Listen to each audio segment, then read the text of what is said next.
When Jonathan Larson was writing his signature song for the hit Broadway musical Rent, he asked his friends a question. How do you measure a year? 525,600 minutes and sunsets and midnights and cups of coffee? I'm sure if I went around the room here and asked each of you, we'd come up with a wide range of answers, all based on our own perspective. But what if your perspective changed in the blink of an eye? Would your answer change too?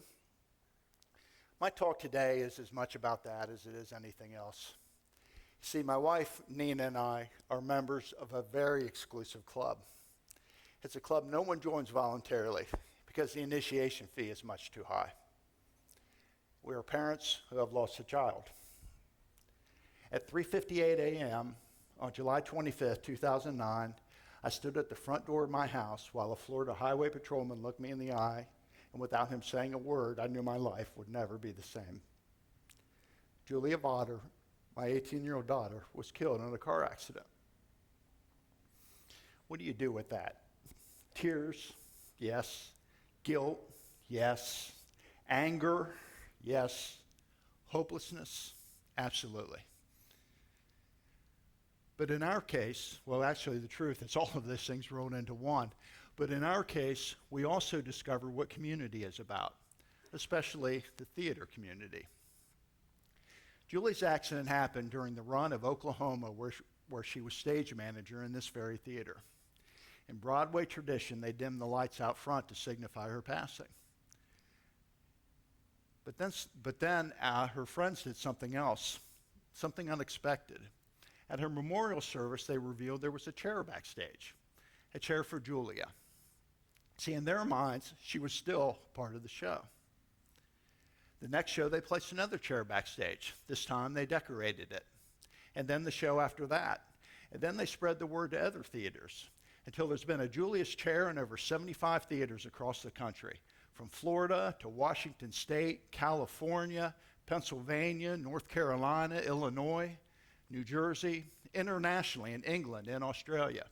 There's been a Julie's chair on Broadway for the shows Wicked and Next to Normal, and Broadway touring groups like Rent and Mamma Mia. We have a Facebook page that displays all of the chairs and many of the actors from those productions, and we invite any theater who wants to participate to join us. Julia was passionate about theater, and she was dedicated to making every production she was part of the highest quality down to the last detail. Now, I travel a lot for business, and one time I came home after being gone for 3 weeks, and my house was empty. My wife was out, my son Joe was gone somewhere, and I knew Julia was stage managing and working at the theater, so I came up here to see her in the show. Well, at intermission, she came out on the stage, and she's moving set pieces and props around. So I walked up to the edge of the stage, and she's working diligently getting the show ready for the second act.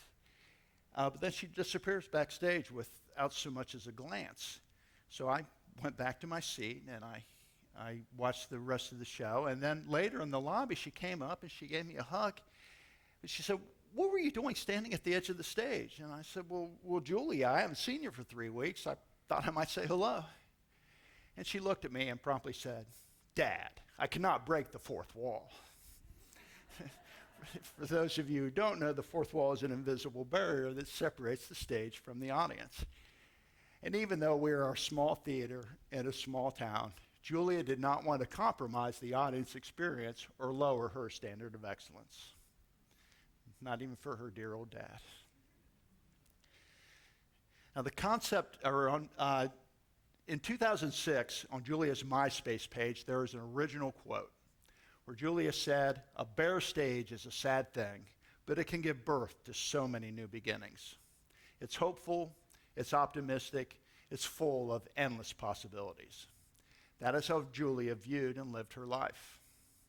3 days before her accident, Julia started a blog. In its only entry, she wrote, "I want to change the world, but I don't know how." I believe she accomplished this because how do you change the world? You do it locally. You do it in your own community. You do it by having a positive impact on the people you see every day. You do it by living your life as an example of what you want the world to be. The concept of Julia's chairs and spreading the word was nothing I did. It was her friends, it was the cast, and the crews in the show she worked. It was from having a spirit that was contagious. In 2011, West Orange High School placed a chair backstage for the Florida Theater Conference. And then they put in a note in a program explaining it. They said, Julia may not be with us physically, but we feel she touches each show that has a chair by helping us realize that in theater, we are all a family gathering.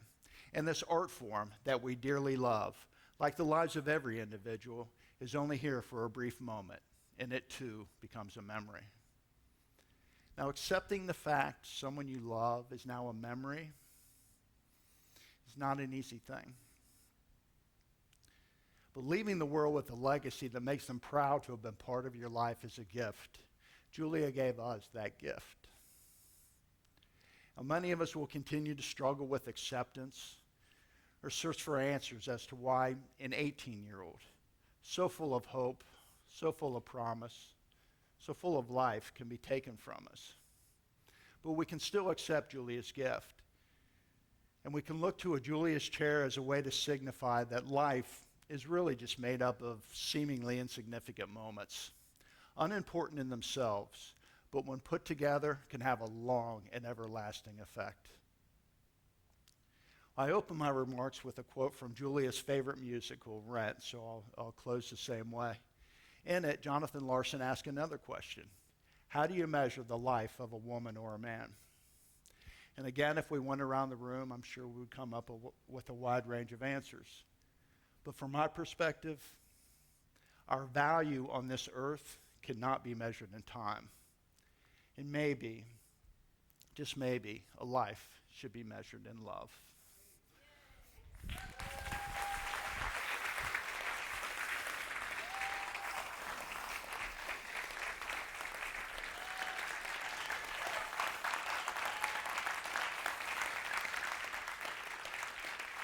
present to you Julia's chair for TEDxEustis, Florida, 2018.